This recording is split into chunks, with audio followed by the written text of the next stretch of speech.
নিখুঁত সময়ের অপেক্ষায় বসে থাকা মানে হলো নিজের বর্তমান সময়কে হেলায় হারিয়ে ফেলা। আমরা অনেকেই কোনো না কোনো কাজ শুরু করার আগে অনেকবার ভাবি, আগে সব কিছু পারফেক্ট হোক, তারপরে শুরু করব। আর এই পারফেকশনের চক্করে পড়ে আমাদের অনেক স্বপ্নই অঙ্কুরে বিনষ্ট হয়ে যায়।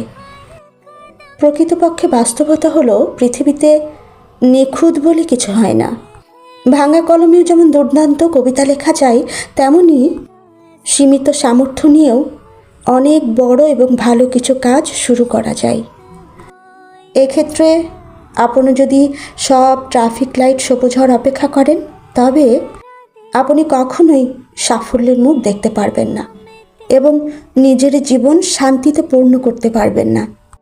আমাদের প্রত্যেকের জীবনেই কিছু না কিছু আগাছা রয়েই যায়, কিন্তু এই আগাছাগুলোকে নির্মূল করতে আমাদের জীবনে নিখুঁত করার পেছনে যদি আমরা ছুটে বেড়াই, তবে আমরা কোনোদিনই আমাদের জীবনকে নিখুঁত করতে পারবো না।